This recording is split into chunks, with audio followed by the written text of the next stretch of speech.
porque assim, a gordura do abdômen, né, aquela barriguinha, é uma gordura mais de defesa. Então é uma gordura que você tende a perder por último.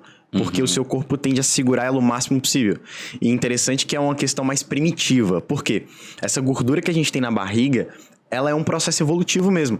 Porque na época das cavernas a gente não tinha cobertor, aquecedor e fazia muito frio. Então a gordura ela serve como um isolante térmico. Então ali na parte do abdômen a gente tem o quê? Muitos órgãos. E a gordura servindo como isolante térmico é feita como basicamente protetora. Então... O organismo até hoje entende que essa gordura, ficando aqui por mais tempo, é segurança. Então, o seu corpo não entende, por exemplo, o emagrecimento como um sucesso. Entende como uma ameaça. Porque perder gordura pro seu corpo é uma ameaça. Né? Ele olhando e fala, opa, não vamos perder esse tanto de gordura não. Tanto que algumas pessoas, quando entram num processo de emagrecimento, vai barrando, vai tendo mais dificuldade com o passar do tempo de perder gordura, porque o corpo barra mesmo. Né? E a gente tem que entrar com intervenções para desbloquear isso e continuar emagrecendo. Queimando gordura. De intervenções, assim. Treinamentos eficientes, dieta. Então, assim, a gente sempre tem que quebrar o efeito platô, porque o seu corpo vai se acostumando. Então, por exemplo, você tá fazendo um treino de musculação, aí a gente começa a adicionar um HIIT, né, um treinamento intervalado, ou a gente adiciona um treinamento combinado, ou exercícios específicos, ou uma dieta, uma alimentação mais específica, hidratação, ajusta todos os pilares, sono. Então, a gente vai fazendo todos os protocolos para fazer com que destrave o metabolismo, né, basicamente assim. E essa questão da gordura, meio que o corpo humano ele não acompanhou a evolução da sociedade, assim. Então a gente continua com o corpo primitivo, mas vivendo num mundo moderno. Justamente. Então, olha só. Na época das cavernas, a gente, se quisesse comer, teria que caçar. Teria que se esconder, teria que correr. Porque para caçar, você teria que fazer todos esses movimentos corporais, né? E hoje em dia, não. Hoje em dia, a gente tem uma farta opções de alimentos de maneira acessíveis, né? Com um clique, a comida chega até você. E você não precisa mais caçar, não precisa se movimentar para ter alimentos fáceis, né? E hoje em dia, a oferta, a demanda alimentar é muito calórica, né? E baixa de nutrientes. Então, se a gente vai ver no supermercado, a maioria vai reduzindo os nutrientes e aumentando açúcar, gordura, porque é altamente palatável. Né? Então, gera mecanismos de prazer, de recompensa, e você tende a querer comer mais esses alimentos.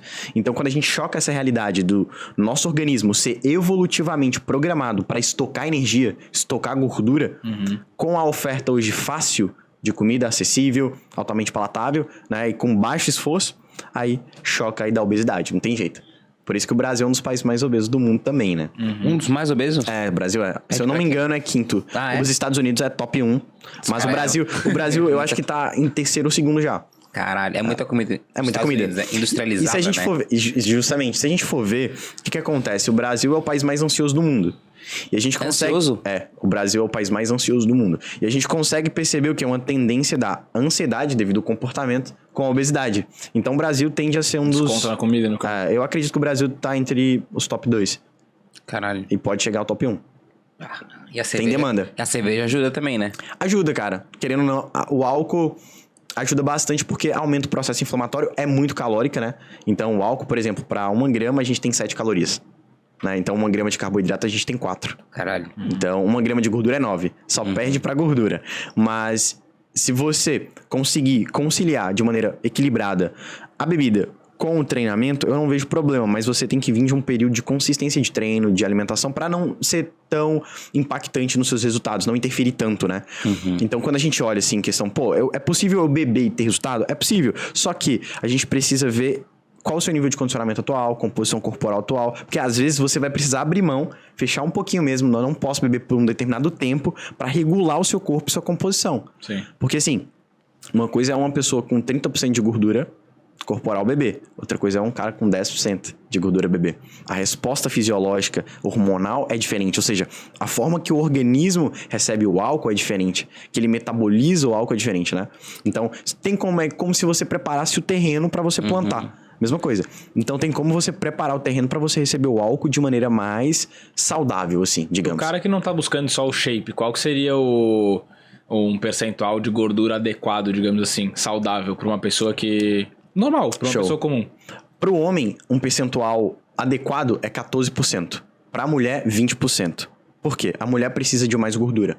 né? Principalmente até a questão composição corporal mesmo, né? Dos seios tem mais gordura e tudo mais. Questão hormonal também. E o homem na casa dos 14%. Aí quando a gente choca isso com a realidade, a gente sabe que tá um pouco diferente, né? Os homens tendem a ter um pouco mais. 14% é um valor bem...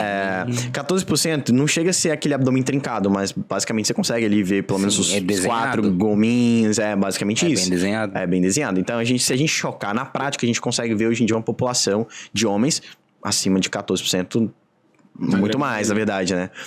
Então, assim, o brasileiro em si, ele tem uma prática de vida, pelo menos nas capitais, né? A gente estava até falando aqui, por exemplo, em Floripa, no Rio de Janeiro, de uma cultura mais praiana mesmo. O brasileiro tem essa cultura.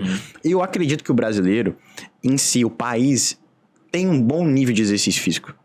Só que a gente ainda tem práticas não tão saudáveis em quesito alimentação, em quesito em bebida também. Acaba extrapolando e isso contribui pro acúmulo de gordura, literalmente. Tu falou ali tu deu exemplo ali dos 20% de gordura. Sim. E a pessoa com 10% de gordura. Na prática, assim, qual que seria a diferença? Porque eu não entendi. É porque eu fiquei sem entender. Tipo, a pessoa que tá com 20 pode beber mais ou menos? Qual o impacto que vai dar ali? Eu não... Só pra poder pegar. Uma pessoa com mais gordura corporal, ela tem mais inflamação.